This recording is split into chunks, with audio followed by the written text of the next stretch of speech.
Welcome everyone. You have joined our next FODMAP chat session. Today we are talking reintroduction journeys and what changes your FODMAP tolerance levels over time. My name is Alana Scott. I'm your host for today and I'm the founder and CEO of A Little Bit Yummy.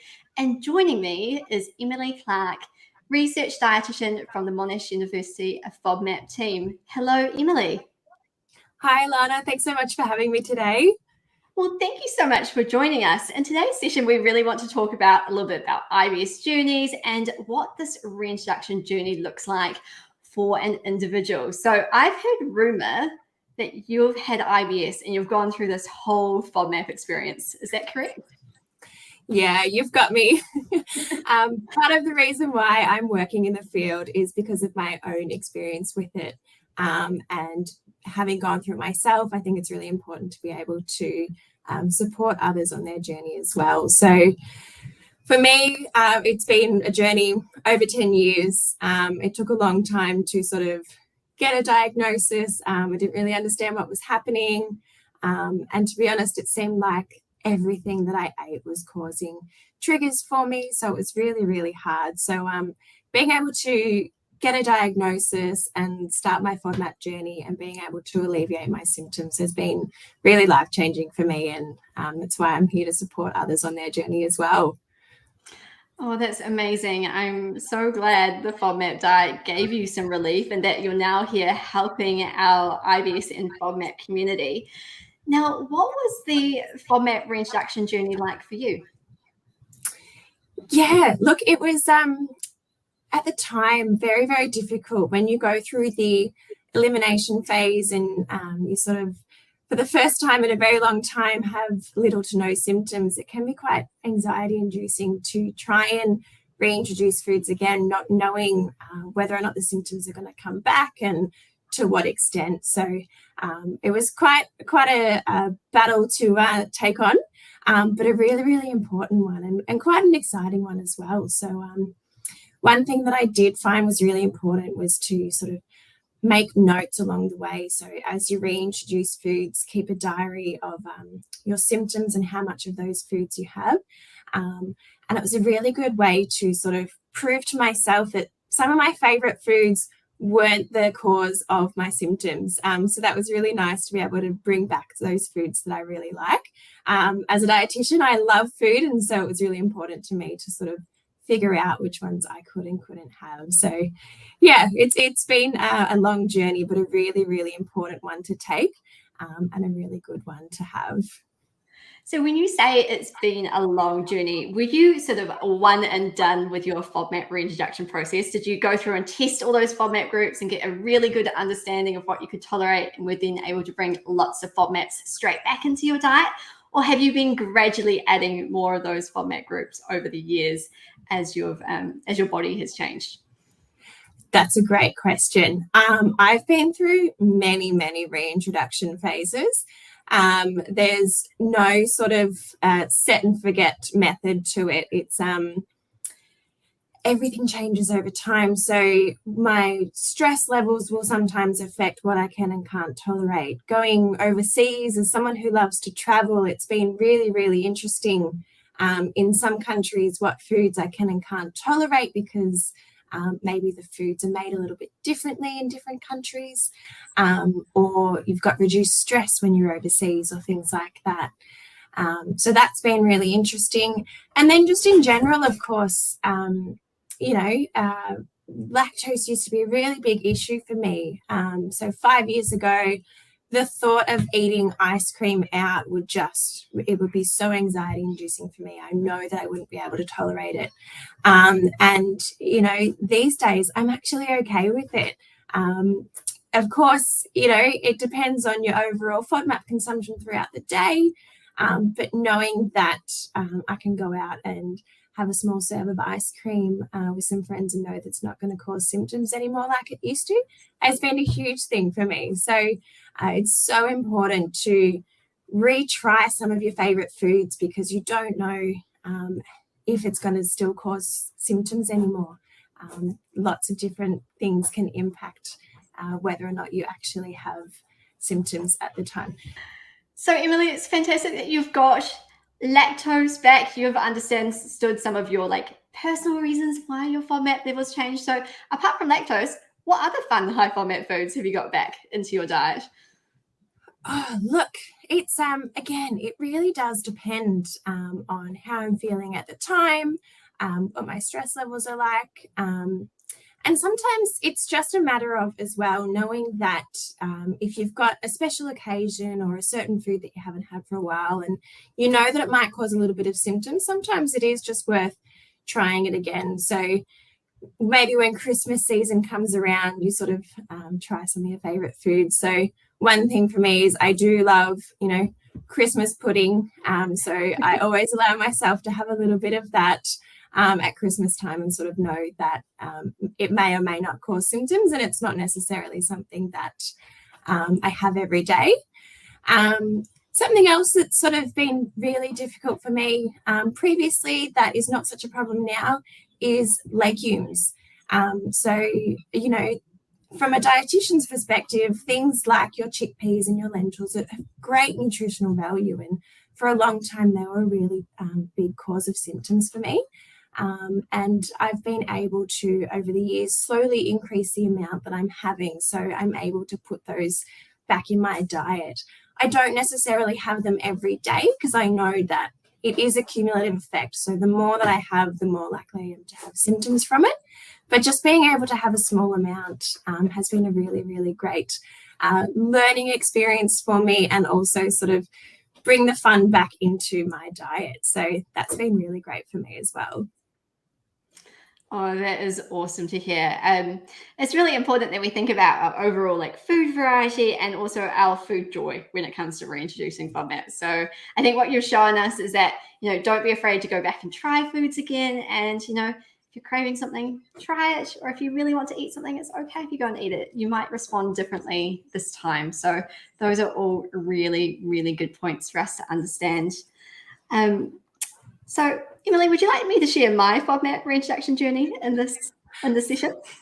I definitely do, Alana. So your story is a little bit different from mine. So I understand that yours is a combination of celiac disease and IBS. So there's a bit more restriction happening there. So even more important to try and reintroduce some food so that you are having that joy. So what was one of the biggest learning curves for you, Alana? Yeah, so first off, I never expected to end up on the FODMAP diet. Obviously, the FODMAP diet's been designed for people with irritable bowel syndrome, but I was working with my dietitian. I was really strictly gluten-free, but I was still having these sort of IBS-type symptoms that were lingering. So I ended up on the FODMAP diet. We did it for like the 4-week period. I got really good symptom improvements, and we knew that these FODMAPs were a culprit for me. And we're like, right, let's jump into the first round of FODMAP reintroduction. So I did all of the FODMAP groups, and I failed them all, which was not what we were expecting at all. And it was so demoralizing. I went back to my dietitian and I was like, what happened? Like, how did I fail all of the FODMAP groups? And she was like, I'm not sure your gut is ready. So obviously with celiac disease, we've got some damage to the lining of the intestine, the small bowel. And so our theory was that we weren't quite ready, or my body wasn't quite ready for me to bring those high FODMAP foods back yet. So I waited another couple of months, and then I picked some of the FODMAP groups that I was really craving. So I really wanted some honey for my Asian style cooking, and I really wanted some lactose. So I started with those, failed lactose again, but passed a moderate serving of honey, so the yellow light serve. So I was like, cool, okay, that's better than last time. Like, we've made a little bit of improvement here. And I found out I had a little bit of flexibility with sorbitol as well. So the next round we didn't really pass, but we found out we've got a little bit more FODMAP flexibility happening. And so after that, every few months I would go back and test, at least a few of the FODMAP groups. I started testing my FODMAP tolerances every few months. And after a few failed attempts, I'm now on a fully flexi FODMAP diet. So I can do small amounts of onion and garlic. So when I go to eat at a restaurant, I don't worry about those anymore. I can have large serves of mannitol. I can have decent dose of sorbitol, providing I'm not having too much fructose at the same time. I can eat fructose freely. So if I feel like a glass of orange juice, I now can go and do that. And I'm slowly making buddies with lactose again. Like I can enjoy a scoop of ice cream. I can have, a moderate amount of cream, but I'm not going to go wild and go and drink a glass of milk. So a few years on in my FODMAP journey, and I am on a very flexy FODMAP diet and enjoying a huge range of serves. And just like you, I can now do some legumes as well. So I'm really enjoying adding those to salads and stews and soups and stuff like that, and just boosting the nutrition. Yeah. So, gosh, it's such a crazy journey, isn't it? And it's so important to not give up. Just because you failed one of your favorite foods at one point in time doesn't mean that you're never going to be able to have it again. Obviously, both of us are proof that it's really important to try again. It may not be, in 1 month's time or 1 year's time. It might be a little bit longer than that. But, reintroducing is so important and so worth it when you can have some of those goodies again. Absolutely. The take-home message here is that even if you failed a FODMAP reintroduction now, that might not be the case for life. Now, Emily, quick question for you. If someone's sitting here going, okay, I've just done my first round of FODMAP reintroductions, it didn't go to plan, how soon should they be thinking about trying the reintroduction process again? Look, I would say it is different for everyone. I can't put an exact figure or time period on that. It's worth working with a dietitian as well so that you can work out what sort of symptoms you're having, what might be the cause of your symptoms, and what amount or types of foods you should be working on introducing first. But it is important to wait until your symptoms are sort of at bay. There's no point introducing foods if you are still struggling to manage your symptoms. And it's also worth sort of looking at what's happening in your life. Is there a big event coming up that you're stressed about? Are there some sort of work stresses or family stresses that are happening? It might not be a priority to introduce at the time. It might be more so something that when things have settled down a little bit and you don't have too much in your calendar, that it's worth sort of trying again. So my advice is don't necessarily put a time frame on it. It's your personal journey, but it is worth doing. So don't sort of sit back and wait a year.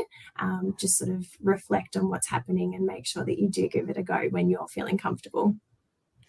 That's a good tip. One of the things that I found really useful on my FODMAP reintroduction journey was every couple of months, if I noticed myself craving a particular type of food that was possibly, normally high FODMAP, then I would have a look at what FODMAP groups were in that food. I'd give it a little try. And if that little test went well, then I would go back and do the FODMAP reintroduction challenge properly and see exactly where my threshold level was. So I'm not sure, but that might be a useful tip for someone listening in. Definitely.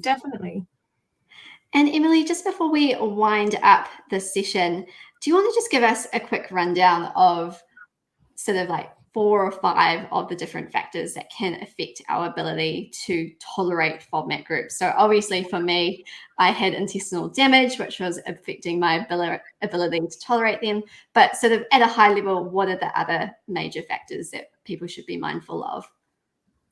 Yeah, again, it's going to be different for everyone.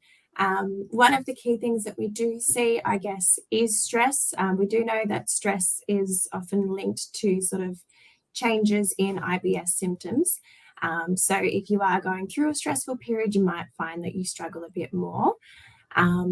Certain medication might also have an impact. So for example, antibiotics can impact our gut health, and that's going to have an impact on how we tolerate certain foods as well, especially if you're already a little bit more sensitive.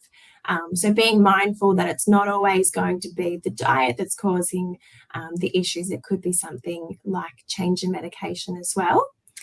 Something that we've also actually seen is that FODMAP levels change in fresh produce particularly over time as well. So we've gone back and tested some of the foods that we used to think were low in FODMAPs, and now over change in season over the last 5 to 10 years, their FODMAP content has changed as well. So just because you never used to be able to tolerate a certain fresh produce, if you haven't tried it for a couple of years, try it again, because we have found that FODMAP content has changed, and maybe that will have an impact for you as well. So that's been a really interesting learning curve for us at Monash as well. Something that's been really, really interesting for us. And I guess the final one is just your overall gut health. So we know that gut health is so important.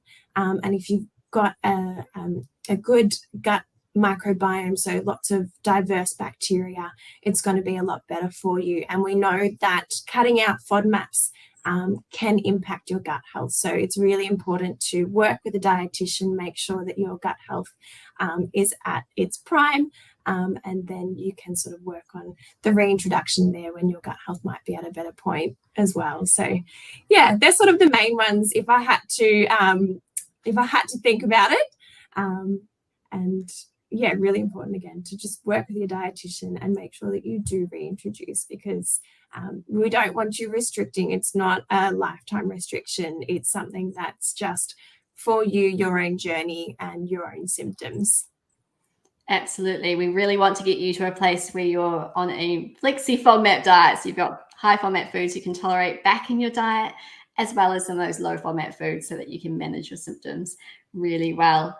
Thank you so much for your time today, Emily. It's been really fascinating listening to your FODMAP reintroduction journey and comparing it to my FODMAP reintroduction journey. And I think it really illustrates that everyone's FODMAP reintroduction journey is going to be completely unique to them. So don't compare yourself to your gut buddy who might also be doing the FODMAP diet or something else to help them with their symptoms. You know, focus on you and focus on keep revisiting those FODMAP groups. And hopefully over time, you'll end up on a diet that has lots of variety. Now, Emily, just before you wind up, I do want to do a shout out to the Monash University resources. Monash FODMAP have an amazing app. It's called the Monash University Low FODMAP Diet app. It is incredible. There's hundreds of foods that have been tested, listed in the app. There are reintroduction resources in there, as well as useful guides. So if you want more support, then go and check out that app. You can download it on the Apple App Store or the Google Play Store. And we also have some reintroduction resources on alittlebit.yummy.com as well under our blog section. So go and check those out too. Okay, Emily, thank you so much for your time today. It's been an absolute pleasure talking to you. And yeah, we really appreciate you sharing your personal journey. It means a lot to be able to listen to other people's stories. Yeah, look, and I think it's so important to realize that you're not alone in your journey. There are, a lot of other people out there who are on their own IBS journey. So it's important to talk about it, and always reach out to us if you have any particular questions. And Alana, it, as always, has been an absolute pleasure chatting with you today. And I'm really glad that you've been able to reintroduce your favourite foods as well. So big shout out to Alana for today's chat. Thank you so much for that. It's always a pleasure. Now, if you have a specific FODMAP reintroduction question, feel free to post it in the comments below. I'll be monitoring those comments as they come in, and we might be able to redirect you to some extra resources to help. So feel free to leave us a message or tell us if you liked this FODMAP chat session so we can organize some more for you. Thank you so much, everyone, for listening in, and we look forward to catching you sometime soon. Bye. Thanks, everyone.